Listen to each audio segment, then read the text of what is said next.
سورۃ الکافرون کے اندر ہم نے یہ بات سمجھی تھی کہ اس کا اصل درس وہ عقیدہ توحید ہے کہ اسلام اصولوں پر سمجھوتا کرنے کی اجازت نہیں دیتا.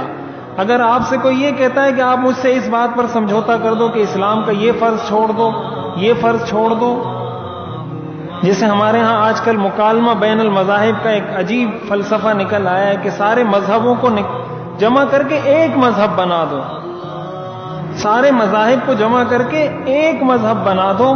اس کی اسلام میں کوئی گنجائش نہیں، اس مکالمہ بین المذاہب کی کوئی گنجائش نہیں.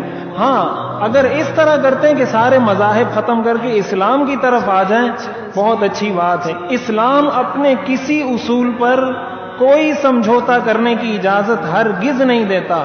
قل یا ایھا الکافرون لا اعبد ما تعبدون ولا انتم عابدون ما اعبد ولا انا عابد ما عبدتم ولا انتم عابدون ما اعبد لکم دینکم ولی دین. تمہیں تمہارا دین مبارک ہو، مجھے میرا دین.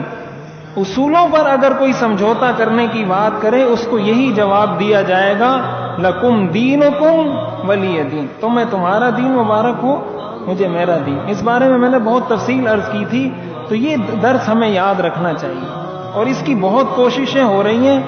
ہمارا جو تعلیمی نصاب ہے، تعلیمی نظام ہے، اس سے بہت ساری چیزوں کو نکال دیا گیا. جہاد کی آیات کو دیکھ دیکھ کر چن چن کر نکال دیا. سیرت کے دروس کو نکال کر امریکی ہیرو کے اور ڈراموں کے اداکاروں کے اور موسیقاروں کے نام شامل کر دیے نصاب کے اندر، نصاب تعلیم کے اندر.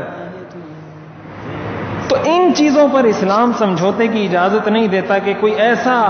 ابھی سعودی عرب میں حالیہ ایک رپورٹ آئی تھی، یہ تقریباً 1-2 ہفتے ہوئے ہوں گے، کہ امریکہ نے وہاں ایک دفتر کھولا ہے اور اس کا مقصد یہ ہے کہ ہم یہاں کے نوجوان علماء کو تربیت دیں گے تاکہ ہم اسلام سے یہ جو تشدد والی باتیں یہ نکال دیں اور نرم اسلام لوگوں کے سامنے پیش کریں. ہم ان کو ٹریننگ دیں گے اور اس ٹریننگ کے بعد وہ جا کر مسجدوں میں نماز پڑھائیں گے اور مدارس کے اندر اور اسکولوں میں سبق پڑھائیں گے.